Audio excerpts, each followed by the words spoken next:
शिव पुराण के अनुसार कथा शिव पुराण हिंदू धर्म के प्रमुख 18 महापुराणों में से एक है, जिसमें भगवान शिव की महिमा, उनके जीवन, लीलाओं और भक्ति मार्ग का विस्तार से वर्णन किया गया है।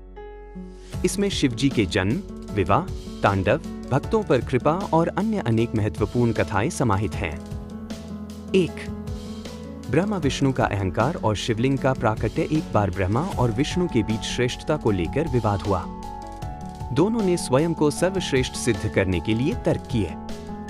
तभी एक विशाल अग्निस्तंभ प्रकट हुआ, जिसकी कोई शुरुआत या अंत नहीं था। ब्रह्मा ने हंस का रूप धारण कर ऊपर उड़ने का प्रयास किया, जबकि विष्णु ने वराह रूप धारण कर नीचे जाने का प्रयास किया। लेकिन दोनों ही स्तंभ का आदि और अंत नहीं खोज पाए। तब भगवान शिव उस अग्नि स्तंभ से प्रकट हुए और बताया कि वही सृष्टि के आदि और अनंत है। इस प्रकार शिवलिंग की महिमा स्थापित हुई। 2. शिव पार्वती विवाह। पार्वती माता ने शिवजी को पति रूप में प्राप्त करने के लिए कठोर तपस्या की। उनकी तपस्या से प्रसन्न होकर शिवजी ने विवाह के लिए स्वीकृति दी। शिव और पार्वती का विवाह धूमधाम से संपन्न हुआ, जिसमें समस्त देवता और ऋषि मुनि उपस्थित थे। यह विवाह शिव शक्ति के मिलन का प्रतीक है, जिससे सृष्टि का संतुलन बना रहता है।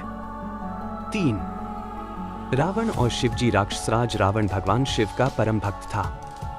उसने शिव को प्रसन्न करने के लिए कठोर तपस्या की और अपने सिर अर्पित कर दिए।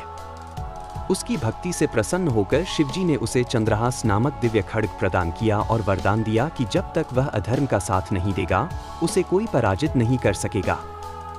शिव पुराण में इस प्रकार कई शिक्षाप्रद और प्रेरणादायक कथाएं वर्णित हैं, जो भक्ति, त्याग और शिव की कृपा का महत्व समझाती हैं।